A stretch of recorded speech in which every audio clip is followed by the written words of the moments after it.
김종현의 스포츠.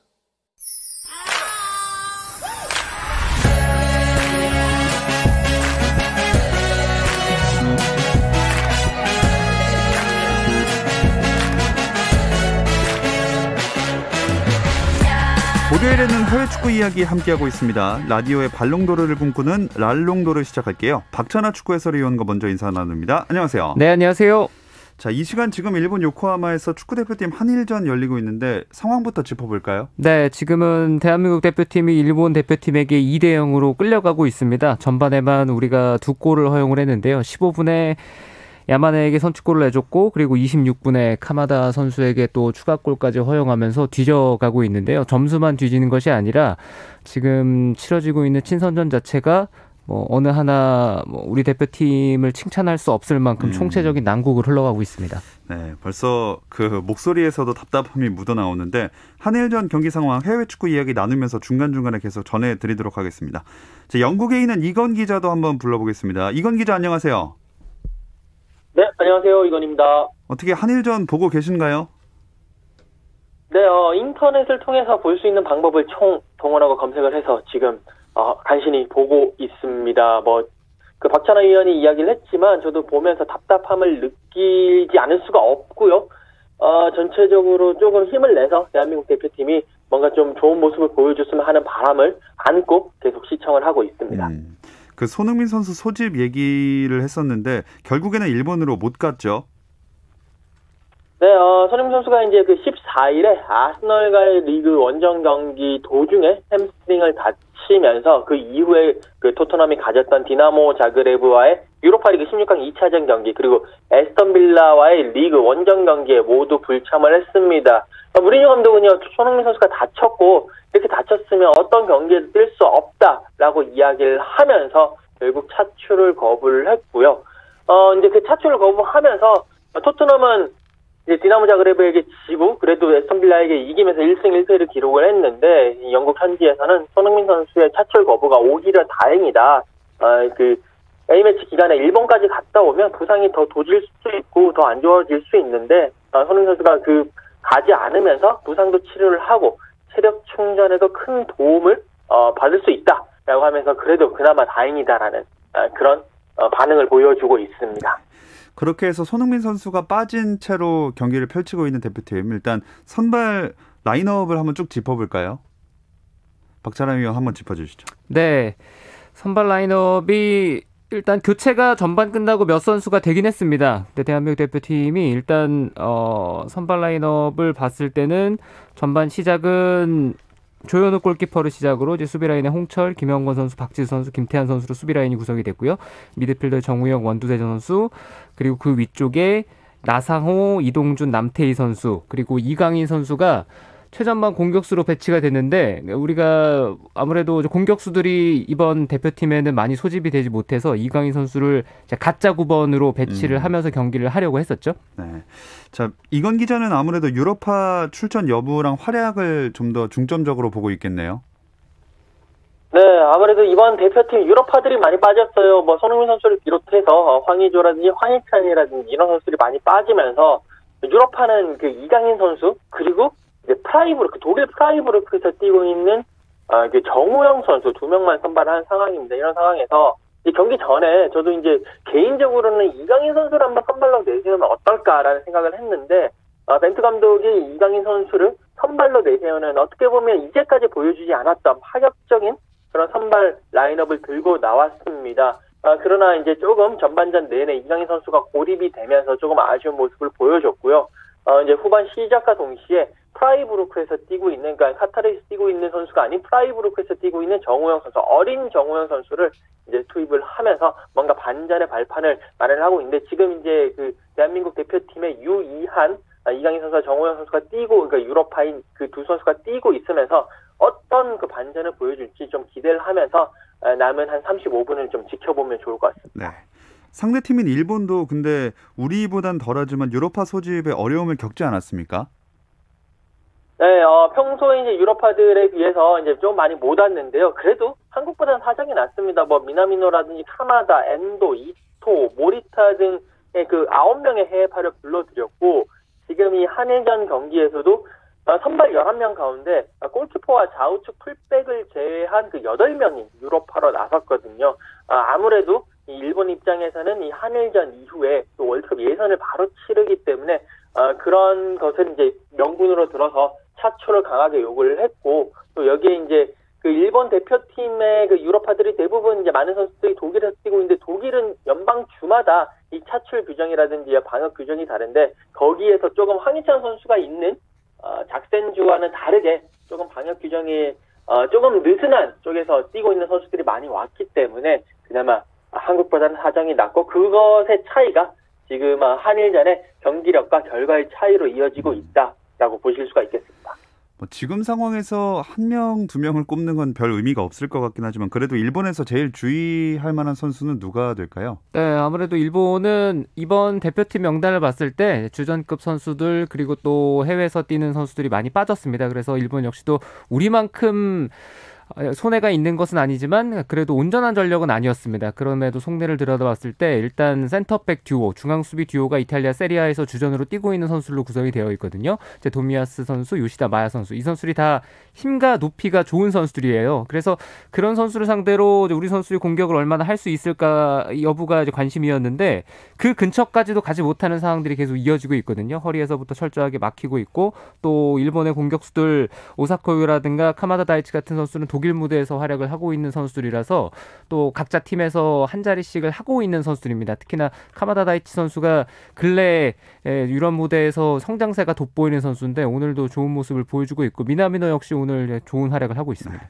현재 한일전 후반 12분가량 지나고 있고요. 스코어는 여전히 0대2로 일본이 2점 앞서 있습니다. 손흥민 선수 얘기를 좀 더 해보면, 이건 기자, 아까도 잠깐 말씀해 주셨지만 이제 유로파리그 일정을 더 이상 이어가지 못하게 됐어요. 네, 맞습니다. 토트넘 입장에서는 그 다음 시즌 챔피언스리그에 진출하는 그 계획 중에 하나가 유로파리그 우승을 하면 되거든요. 그래서 유로파리그 우승을 통한 유럽 챔피언스리그 진출권 확보라는 그런 목표를 하나 세웠는데, 그 계획이 완전히 무너졌습니다. 그 유로파리그 16강 2차전 디나모 자그레브 원정 경기에서 0대3으로 졌습니다. 이 토트넘이 홈에서 열린 1차전에서는 2대0으로 이기면서 사실 상당히 유리한 입장에서 그 자그레브, 크로아티아 자그레브로 넘어갔습니다. 그런데 이제 전반도 나쁘지 않고 이제 후반 중반까지 나쁘지 않았는데, 후반에 내리 2골을 내주면서 2대0으로 졌고요. 그러면서 1, 2차전 합계 2대2가 되면서 연장전에 돌입을 했고요. 그리고 연장전에서 한 골을 더 내주면서 결국 와르르 무너졌습니다. 이제 토트넘 입장에서는 리그 4위만이 이제 다음 시즌 챔피언스 리그 진출권을 확보할 수 있는 유일한 루트가 됐기 때문에 리그의 모든 것을 지금 쏟아야 되는 그런 입장입니다.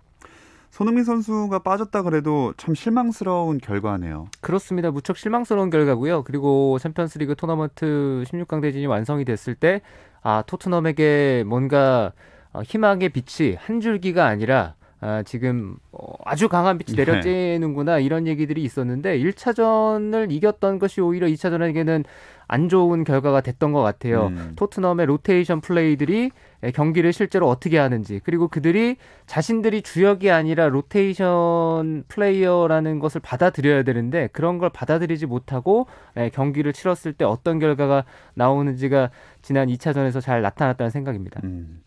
그 와중에 디나모 자그레브에서는 K리그 팬분들한테는 오르샤로 알려져 있는 오르시치가 해트트릭을 기록해서 화제가 됐어요.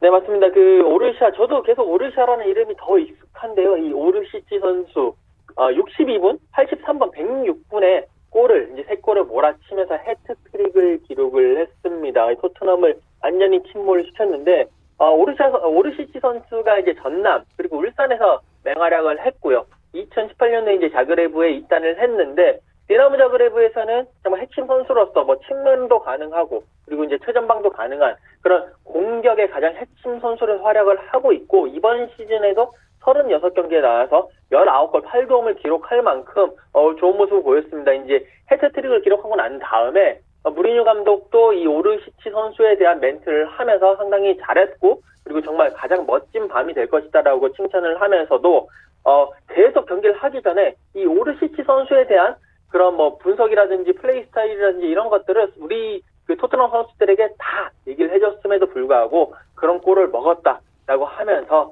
상당히 선수들에게 강한 불만을 표시하는 그런 모습도 보여주기도 했습니다. 자, 토트넘은 유로파리그에서 탈락을 하면서 이제 리그에만 올인해야 하는 상황이 됐고 바로 다음에 있었던 프리미어리그 경기에서는 그래도 승리를 거뒀습니다. 그렇습니다. 아스톤 빌라와의 경기에서 승점 석점을 가져갔습니다. 그래서 토트넘도 아직 최악의 상황만은 아닙니다. 4위 첼시와의 승점 차이가 석점 차이밖에 나질 않아서 충분히 챔피언스리그 진출권으로 갈 수 있는 자격은 있는 상태입니다. 앞으로 남아있는 일정에서 이제는 모든 걸 리그에만 쏟아부으면 되는 상황이니까 일정이라든가 컨디션을 가져가는 데 있어서는 유리한 측면도 있겠지만 최근에 상황이 안 좋아지면서 들려나오고 있는 소식들은 토트넘에게 그리 낙관적이지만은 않은 것도 같습니다. 안 그래도 많이 흘러나오고 있는 이런저런 잡음들 이건 기자가 소개를 좀 해주시죠. 네, 그 유로파리그 디나모 자그레브전 패배 이후에 토트넘의 그 뒷문을 든든하게 지켜야 되는 그 골키퍼 라인에서 잡음이 먼저 흘러나왔습니다. 이제 경기 직후에 로리스 선수가 인터뷰를 했는데 아무래도 이제 팀의 주장단이다 보니까 책임을 지고 이제 인터뷰를 했는데 그 인터뷰 과정에서 뭐 수치스럽고 실망이 크다. 이 패배는 우리 모두의 책임이다. 라고까지 이야기한 거는 뭐 일상적인 반응이었어요. 근데 그 이후에 오늘 패배는 구단 내부에 심각한 문제를 반영하고 있다라는 그 멘트를 하면서 뭔가 팀 내 내분이라든지 어떤 안 좋은 모습이 있는 거 아니냐라는 것이 이제 밖으로 나왔거든요. 그 이후에 이 영국 언론들이 상당히 여기를 두고 뭐 말 만들기를 좋아하다 보니까 필요 이상으로 흔드는 모습을 보였고요. 그리고 이제 서브 골키퍼인 조 하트 선수도 경기가 끝난 후에 자신의 SNS에 이 경기 결과를 올리면서 약간 오해를 불러일으키할 만한 그런 문구를 넣었죠. 임무 완료, 임무 완수, 잡돈이라고 해서 이런 문구를 올리면서 오해를 불러일으켰고 결국 후다닥 그 SNS에 올린 피드를 지우기도 했습니다. 이제 여기서 끝났으면 괜찮은데 이 경기 끝나고 이제 아스톤 빌라전 승리를 하면서 뭔가 좋은 방향으로 갈 것 같다라는 다시 이제 신기일전하는 방향으로 가다가 이 가레스 베일 선수가 웨일스 대표팀 훈련을 가서 웨일스 대표팀 훈련을 하면서 인터뷰를 했는데 이때 토트넘을 떠나고 싶다. 나의 계획은 토트넘에서 1년 정도 뛰고 그다음에 레알 마드리드로 이제 돌아가는 것이 나의 계획이다. 라고 이야기를 하면서 또다시 토트넘의 분위기를 좀 이렇게 흔드는 그런 모습들을 보여주고 있습니다. 참 바람잘 날이 없는 상황인 것 같은데 벌써 다음 감독 후보들이 막 거론이 되고 있더라고요. 네, 지금 영국 언론 신났습니다. 그러니까 이 토트넘이 흔들리니까 토트넘의 감독 자리, 특히나 무리뉴 감독을 놓고 흔들기에 정말 신나서 흔들고 있는데 계속 다음 감독 이야기를 계속 내고 있습니다. 일단 기본적으로 지금 스코틀랜드 레인저스를 이끌고 있는 스티븐 제라드 감독이 토트넘의 다음 타겟이 됐다라고 계속 이야기를 하고 있는데 제라드 감독 같은 경우에는 현재 레인저스의 리그 우승을 조기에 확정을 하면서 가장 주가를 많이 올리고 있는 감독이고요. 물론 이제 제라드 감독의 의중은 이 영국 언론은 물어보지도 않고 그냥 계속 토트넘 차기 감독으로 1순위다라고 이야기를 하고 있는 상황이고 여기에 그 황희찬 선수의 소속팀인 RB 라이프치히의 그 나겔스만 감독도 토트넘으로 오기를 원한다. 예전부터 프리미어리그에서 뛰고 싶어 했고 토트넘은 나겔스만 감독을 영순위로 놓고 있다. 라는 그런 이야기들도 계속 흘러나오고 있으면서 영국 언론들이 신나게 무리뉴 감독을 흔들어대고 있습니다. 자, 이렇게 팀이 불안정한 상황에서 손흥민 선수 재계약에도 약간의 변수가 있을 수 있을 것 같아요. 네, 아무래도 신중을 기해야 되는 시기인 건 맞는 것 같습니다. 그리고 토트넘 역시도 재정적인 상황이 어려워지고 있어서 모든 것들을 종합적으로 고려를 해야 되겠죠. 급하게 선택할 일은 아닌 것 같습니다. 네. 한일전 상황 이점에서 다시 살펴보겠습니다. 후반이 이제 한 20분가량 됐네요. 네, 전반전보다는 상황이 좀 나아지긴 했습니다. 하지만 여전히 우리 대표팀이 만회하는 골은 터트리지를 못하고 있습니다. 네, 슈팅 수는 조금씩 늘려는 갔지만 점수는 그대로 2대0입니다. A매치 주간을 맞아서 유럽에서는 월드컵 예선들이 이어지고 있습니다. 이 이야기 잠시 쉬었다 와서 나눠볼게요.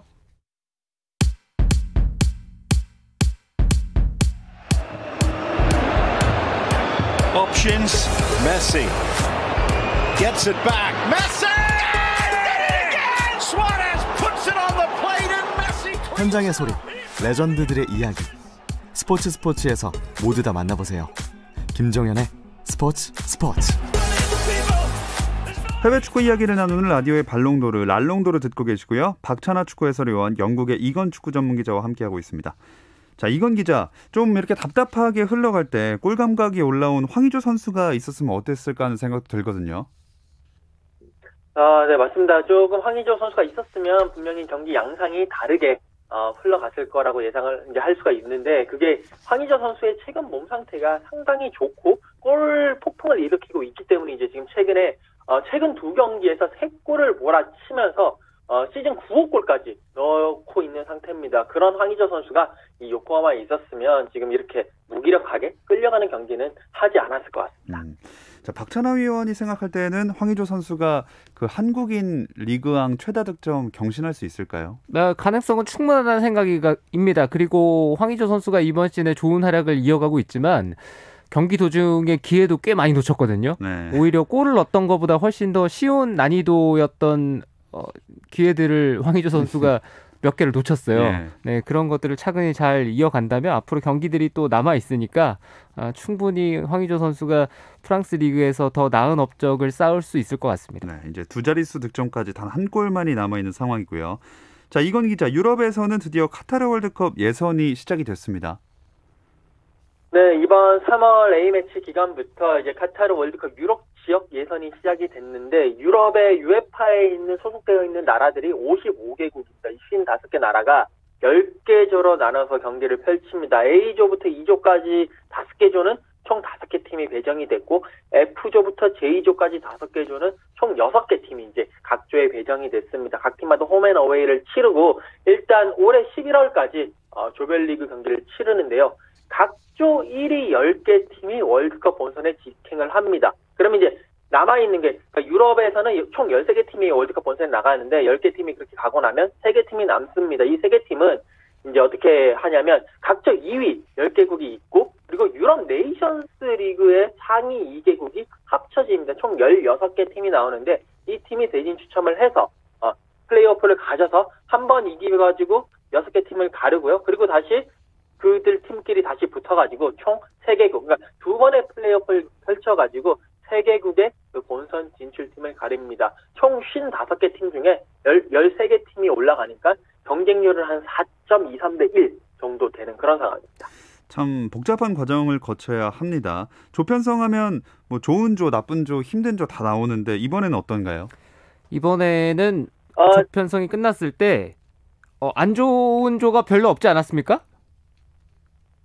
기자님? 네, 맞습니다. 대부분 이 조들이 여러 가지 재밌는 조들이 많이 있었는데, 완벽한 그런 죽음의 조라든지 완벽한 최악의 조, 그리고 또 너무 완벽한 최상의 조 자체는 많이 없었고요. 그래도 그 중에서도 그나마 죽음의 조라고 할 수 있다면 이 G조인데, G조에는 네덜란드, 터키, 노르웨이가 속해 있습니다. 네덜란드, 터키는 말할 것도 없고요. 노르웨이는 또 최근에 얼링 홀란드 선수 때문에 상당히 주가를 이렇게 올리고 있는 팀이기 때문에 이 3개 팀이 조 1위 자리를 놓고 치열한 각축을 펼칠 것 같다라는 것이 이 유럽 현지의 반응입니다. 박찬하 위원은 개인적으로 어떤 조에 눈길이 가시나요? 저는 이번에는 그냥 아주 무난하다. 어떻게 이렇게 무난하게 조편성이 될 수 있을까? 이런 생각이었거든요. 네. 네, 그런데 역시나 이변이 없으면 또 스포츠가 아니잖아요. 그렇죠. 네, 이변이 첫 경기부터 이제 나오고 있는데요. 첫 경기에서 네덜란드가 터키에게 4대2로 크게 졌어요. 어허. 네, 그렇게 시작을 하면서 네덜란드가 다시 한번 월드컵 잔혹사의 희생양이 되는 거 아닌가? 네, 이런 불안한 출발 보이고 있고, 그리고 선수들이 지난 시즌부터 이어지고 있는 이번 시즌까지의 이제 코로나 팬데믹으로 인한 일정 자체가 너무 어렵게 흘러가고 있어서 대표팀 와서 더 지친 기색이 역력합니다. 대표팀 경기력들도 그렇고, 프랑스도 이제 우크라이나와 첫 경기 비겼고, 크로아티아는 심지어 슬로베니아에게 1대0으로 이제 지면서 월드컵 예선을 시작하게 됐거든요. 네, 알 수 없는 싸움이고 당분간은 지켜봐야 될 것 같아요. 반전이 많이 일어날 것만 같은 이번 월드컵 예선인데, 유럽에서 관심을 끌었던 경기는 어떤 경기였을까요?